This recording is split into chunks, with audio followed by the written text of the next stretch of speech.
एक पत्नी अपने पति का कटा हुआ सर हाथ में पकड़कर और थाने की तरफ चल ही जा रही थी। दोस्तों, लोग उसे देखते जा रहे थे और लोगों को एक अचंभा लग रहा था कि आखिर एक औरत अपने पति के इस कटे हुए सर को कहाँ ले जा रही है। तो सभी लोग उसके पीछे पीछे चलते जाते हैं। तभी वह औरत थाने की तरफ पहुंचती है और थाने में जाकर इंस्पेक्टर की मेज के ऊपर अपने पति के कटे हुए सर को रख देती है और कहती है, साहब, यह मेरे पति की गर्दन है। दोस्तों, वह देखते ही इंस्पेक्टर एकदम से खड़ा हो जाता है और एकदम से उसको पकड़ लेता है कि आखिर यह किसका सर है और तुम कौन हो। तो वह औरत बताती है कि यह मेरे पति का कटा हुआ सर है और इसका जो धड़ है वह मेरे घर पर पड़ा हुआ है, आप उसको जाके उठा लाइए। दोस्तों, पुलिस हैरान रह जाती है और फिर पुलिस उससे कहती है कि मुझे तुम अपने साथ अपने घर ले चलो और मुझे दिखाओ तुम्हारे पति का कटा हुआ धड़ कहाँ है। तो दोस्तों, पुलिस को वह औरत अपने घर ले जाती है और वहाँ जाकर जब पुलिस देखती है तो उसके पति का कटा हुआ धड़ आंगन में पड़ा हुआ था। पुलिस उस धड़ को कब्जे में लेती है और उसको पोस्टमार्टम के लिए भेज दिया जाता है और उस औरत को अरेस्ट कर लिया जाता है और उससे पूछा जाता है कि आखिर तुमने अपने पति का सर कलम क्यों किया।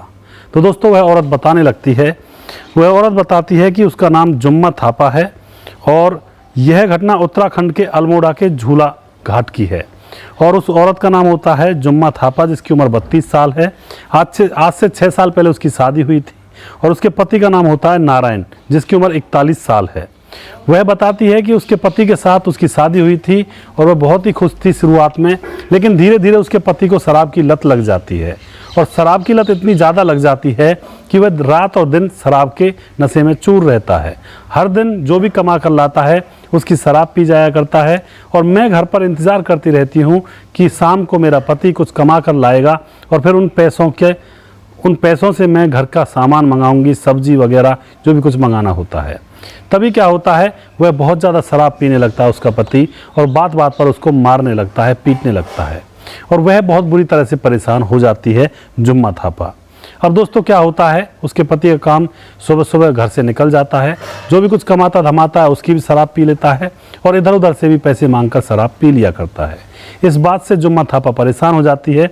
एक दिन शाम को उसका पति बाहर काम के लिए गया हुआ था सुबह का, शाम को वह वापस आने वाला था। तो जुम्मा थापा इंतज़ार कर रही थी कि उसका पति आएगा, कुछ पैसे कमा कर लाएगा और फिर घर के अंदर खाना बनेगा। जैसे ही शाम को उसका पति आता है तो वह शराब में चूर था और लड़खड़ाते हुए कदमों से वह घर के अंदर आया। उसकी पत्नी कहती है कि मुझे सब्जी वगैरह लानी है, मुझे कुछ पैसे दे दो। लेकिन उसका पति एकदम से उसके ऊपर डांट कर पड़ता है और कहता है कि मेरे पास पैसे नहीं हैं, मैंने तो सारे पैसों की शराब पी ली। उसके बाद उन दोनों के बीच में बहुत बुरा झगड़ा होता है और फिर दोस्तों, जो जुम्मा थापा होती है वह एक निर्णय लेती है कि इससे अच्छा तो मैं इस पति को ही जान से मार दूं और बची कुछ ज़िंदगी को मैं जेल में काट लूं। दोस्तों, शाम होती है, उसका पति नशे में धुत अपनी चारपाई पर लेट जाता है और न जाने कब उसकी आंखें लग जाती हैं, पता ही नहीं चलता है। फिर रात को उसकी पत्नी जुम्मा थापा कुल्हाड़ी लेती है और अपने सोते हुए पति की गर्दन पर कुल्हाड़ी से वार कर देती है। थोड़ी देर में उसकी गर्दन को अलग कर दिया जाता है और फिर सुबह होने पर वह अपने पति की गर्दन को उठाकर दोस्तों, यह घटना पुलिस के सामने वह औरत बताती है। पुलिस उसको अरेस्ट कर लेती है, उसको जेल में भेज दिया जाता है, उसके ऊपर मुकदमा दर्ज किया जाता है। तो आप इस घटना से क्या यहाँ पे सबक लेंगे? दोस्तों, यहाँ पर आप क्या कहना चाहोगे? क्या उसके पति जिसका नाम नारायण था उसकी गलती थी या फिर उसकी खुद की गलती थी, उसने अपने पति को मार डाला था? आप जो भी कुछ कहना चाहते हैं अपनी राय कमेंट बॉक्स में लिख सकते हैं और लोगों के साथ शेयर कर सकते हैं। तो दोस्तों, क्या लगता है, क्या यहाँ पर जो उसका पति नारायण था क्या वह सही कर रहा था या फिर उसकी पत्नी ने सही किया? क्या किसी का पति अगर ज़्यादा शराबी हो जाता है तो क्या उसकी पत्नी को उसकी गर्दन काट देनी चाहिए?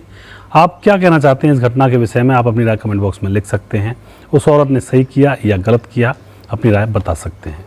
दोस्तों, अगर आपको हमारे वीडियोज़ अच्छे लगते हैं तो उनको शेयर ज़रूर कर दिया करें। हम आपके बहुत बहुत आभारी रहेंगे और अगला प्रोग्राम में बहुत जल्दी फिर से लेकर आऊँगा किसी सच्ची घटना के ऊपर। तब तक आप खुश रहें, सावधान रहें, रिश्तों की अहमियत को समझें। जय हिंद, जय भारत।